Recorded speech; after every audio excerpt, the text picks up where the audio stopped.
Okay, this article is pretty crazy. Bank of England governor just advertised XRP by criticizing cross-border payments. This stuff only keeps getting better and better and better. Every time I make another video, I can just say some positive stuff about Ripple and XRP, it seems like, right? It's pretty damn crazy how these facts are just piling up. And just the use case for Ripple / XRP is just piling up as well. And the fact that all these different parties are basically igniting the flame in my faith in XRP is just really amazing to see. The price not showing that, but still, I'm personally quite convinced in what I kind of convinced myself a couple of years ago. XRP is going to be it. But again, that's just the start. There's a lot to cover here, so stay tuned. And we're giving away $100 worth of crypto. And if you want to enter, all you have to do is make sure you press the like button, make sure you are subscribed, and make sure you comment something down below. There's a nice little voice crack right there, and if you like that, then, make sure you press the like button. Bank of England Governor Andrew Bailey claims cross-border payments are too expensive. Ooh, yeah, they are. I don't know if you have ever sent a cross-border payment, but damn, is it annoying and is it expensive? It is definitely the truth.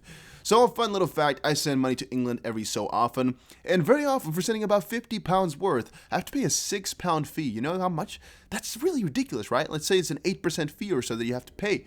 It's really stupid. And yet I do it because I'm a freaking idiot. It's mostly because these guys do not really understand cryptocurrencies or how that would all work, which is a point I'm going to make in just a second, but comment down below. All right, I'm going to ask you guys a little question.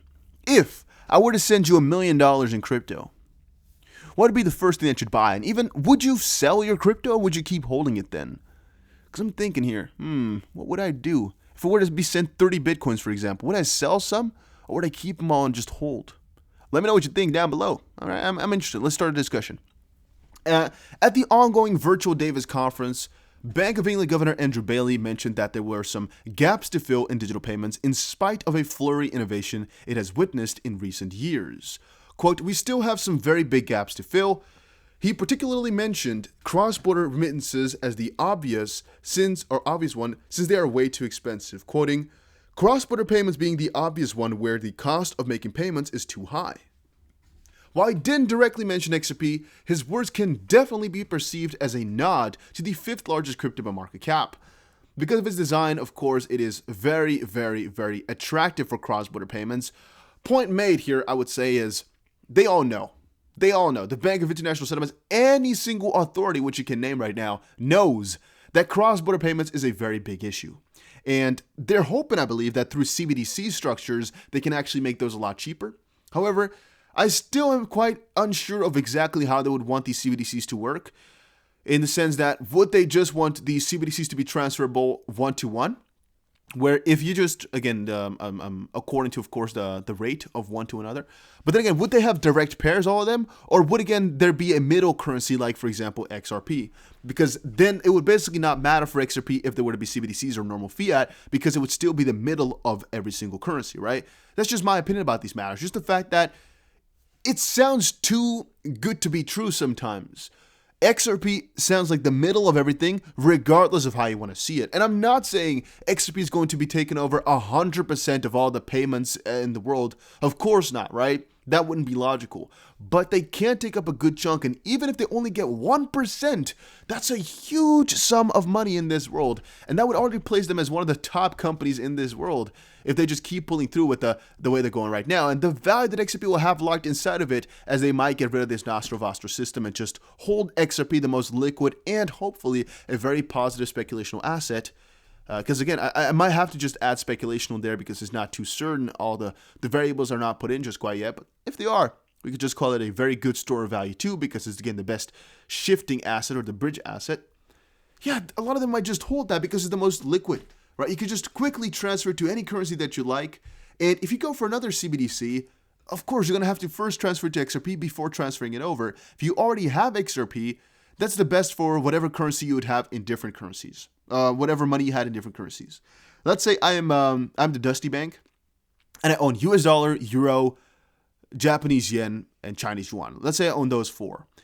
If I do all my transactions in euro, and I just have those basically fiats left over because I sometimes have to do transactions in those, if I just leave those 3 things combined in XRP, I could just quickly transfer it over if ever necessary.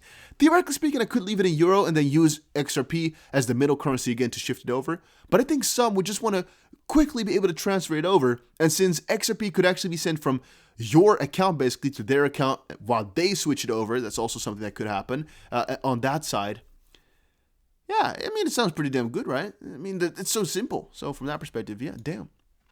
Then another one is basically the same thing though. Bank of England, current cryptocurrencies are unlikely to last. Again, the Bank of England is again quoting on cryptocurrencies. In my opinion, it is again just talking about design flaws, or basically the fact that finance is going to change a lot, which I think has a lot to do with the fact here that they're talking about how basically the cross-border payments right now are really not that effective, and Cbdcs are going to be coming in, yada, yada, yada. But Bank of England, current cryptocurrencies are unlikely to last. Bank of England governor tells WEF, World Economic Forum, how cryptocurrency structure and design may prevent them from leaving a long-lasting impact on finance, which I disagree with.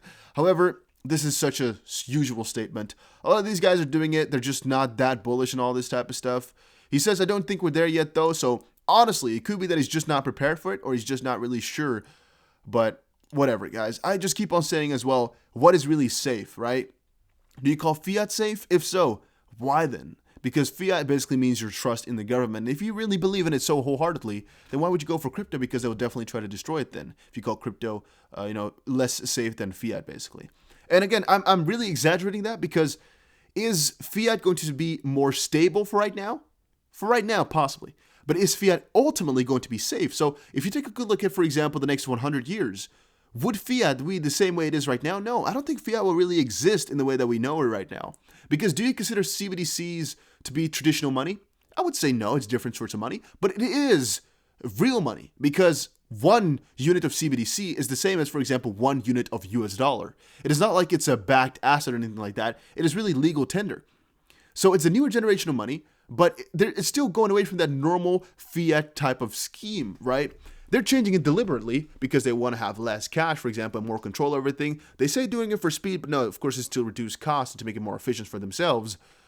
But in the end, I also think they know the flaws that fiat has, and by creating kind of a new structure, it might look a lot more positive. I'm not saying the debt is going to be away all of a sudden, but it just depends on how they're going to really go about the CBDC in the end of things as to how safe it's going to be. But it could also be that CBDCs are as scary as the traditional fiat that we have right now. Crypto trader known as Coin Signals charged in $5 million investment fraud case. I just saw this pop up, come around. Looks pretty damn scary.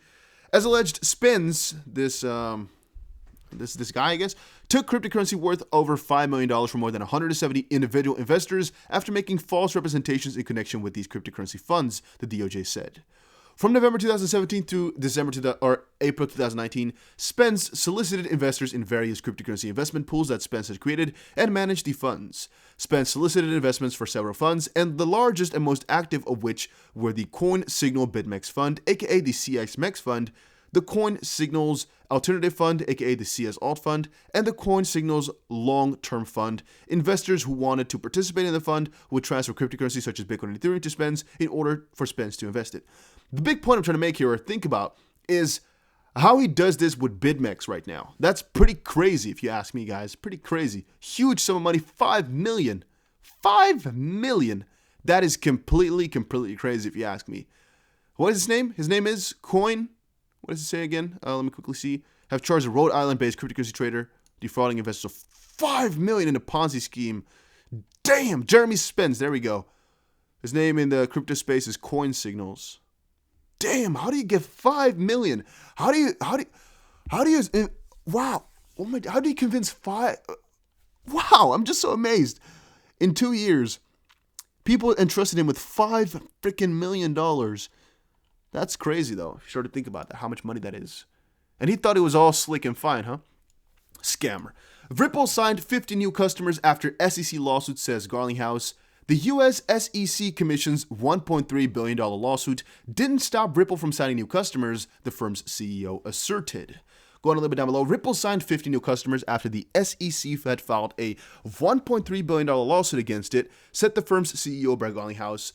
In late December, the regulator alleged that Ripple has raised $1.3 billion in unregistered security offerings since 2013.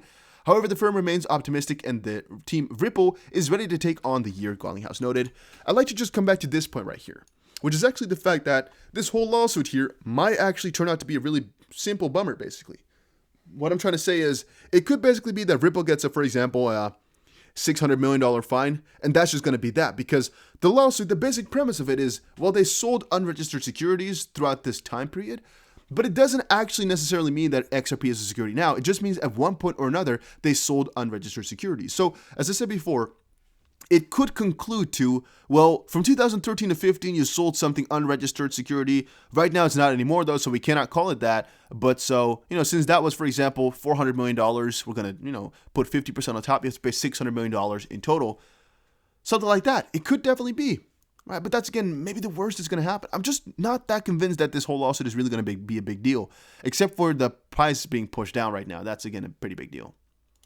And then Aave, still my baby. DeFi staple Aave hits key record highs as niche breaches $26 billion.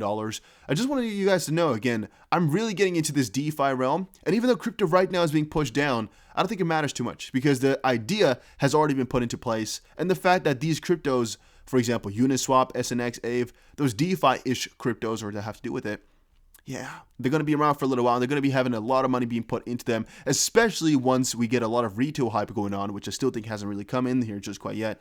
So I'm looking out for that, and I'm still just looking around to invest every here and there for, again, the gains with these DeFi coins. But again, that's just me. Just telling you guys to look around really carefully because some of these coins have some huge profit potentials. And Aave, if I just held for the last month, would have had ×4 of my money. And it was a huge amount of money. So think about that. I hate myself right now, but okay.